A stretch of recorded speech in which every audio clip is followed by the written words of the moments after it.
तुम्ही पाहत आहात MCN न्यूज मराठी। नाशिक येथील माऊली कोऑपरेटिव्ह क्रेडिट सोसायटीच्या हिवरखेड शाखेतील ठेवीदारांनी आपली मुदत ठेवी परत मिळण्यासाठी वारंवार मागणी करूनही विलंब होत असल्याचा आरोप केला आहे। ज्यादा व्याजदराच्या आशेने शहरातील नागरिक, शेतकरी, छोटे व्यापारी तसेच अनेक विविध व्यावसायिकांनी या पतसंस्थेत हजारो रुपयांपासून लाखो रुपयांपर्यंत ठेवी जमा केल्याचे सांगितले जात आहे। स्थानिक संचालक मंडळाच्या देखरेखीखाली चालणाऱ्या या शाखेत मोठ्या प्रमाणात ठेवी जमा झाल्या होत्या। मात्र गेल्या काही काळापासून पतसंस्था आर्थिक अडचणीत असल्याची चर्चा सुरू होती। त्यानंतर ठेवीदारांनी पैसे परत मागण्यास सुरुवात केली असता त्यांना वारंवार मुदत देण्यात येत असल्याचा दावा ठेवीदारांनी केला आहे।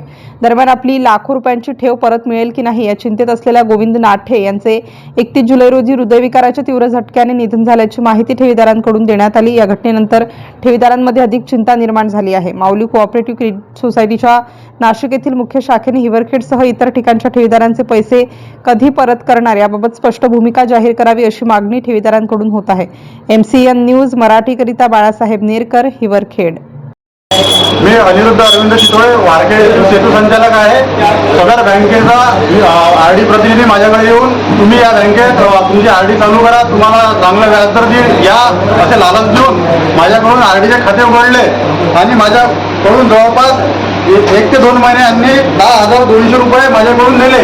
आता मी विड्रॉचे म्हणत आहे, स्वतः मला तारवाटाडीचे उत्तर देत आहे, तुम्हाला 1 महिन्यानंतर देऊ, 2 दिवसानंतर देऊ असे उत्तर देऊन यांनी स्वतः माझी फसवणूक केलेली आहे। तरी माझी मागणी है कि माझे पैसे लवकरात लवकर यांनी वापस करावे। मेरा नाम रेहान खान है। मैं हिवरखेड के अंदर मौली बैंक है, मौली शाखा के अंदर मैं RD रोज भरता था। मेरे रोज भरने के बाद में मैं 1-1 रुपया 100 रुपये जमा करता था। 100 रुपये रोज की ID डालता था। पूर्ण ID नंतर पैसे जमा होल्यानंतर मला सांगितलं गेलं की हे मेरे को ID बोलने वाले ने बोला कि मेरे को तुम 10 दिन के बाद मिलेंगे, फिर 30 दिन के बाद मिलेंगे, 1 महीने के बाद मिलेंगे। मेरे को आश्वासन पर आश्वासन देते जा रहे हैं, मेरे को मेरा पैसा नहीं मिल रहा। अभी ये बैंक बोलती है अभी देंगे तब देंगे, अभी ये मेरे को न्याय चाहिए और मेरे को मेरे पैसे चाहिए। काय झालं इथं? या बँकेत पैसे जमा करायला 6 लाख रुपये। कोणा? बारीकवाला काय नाव? गोविंद नाठे। अवलनं वारले बँक डुबली म्हणून। अवलनं वारले बँक डुबली म्हणून। आयुष्यभराची कमाई आहे शेतकऱ्यांनी, शेतकऱ्यांना पैसा लागलेला आहे। पैसा लागलेला हे पतसंस्थेवाले पैसे देऊन नाही राहिले का कोणाचे? काय म्हणतात पैसे मागितल्यानंतर?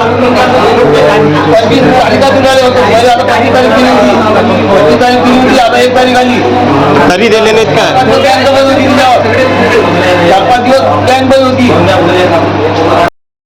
माझं नाव अनंत राजेंद्र भोपळे। मी माऊली मल्टीस्टेट हिवरखेड रुपराव या शाखेत अल्प बचत संग्राहक म्हणून काम करत आहोत। माझे एकूण 700 कस्टमर आहेत, त्याच्यातून 300 हे रेग्युलर कस्टमर आहेत आणि मी माझ्या भरोशावर सर्व माझ्या कस्टमरांचा पैसा आणलेला आहे। तरी मी यांच्यावर विश्वास ठेवून पूर्ण काम करत आले आणि आजपर्यंत माझी उर्वरित सुरळीत मिळाली। पण आज रोजी 1 महिन्यापासून उडवाउडवीची उत्तर देत आहेत आणि यांनी कुठं यांचा फंड पाठवला, काय पाठवला हे यांना विचारण्यात यावे आणि याच्यावर जे काय कारवाई करायची आहे ती माझ्या कस्टमरचे संचालक मंडळांनी याच्यावर विचार करावा आणि माझ्या कस्टमरांचे सगळ्यांचे पैसे देण्यात यावे।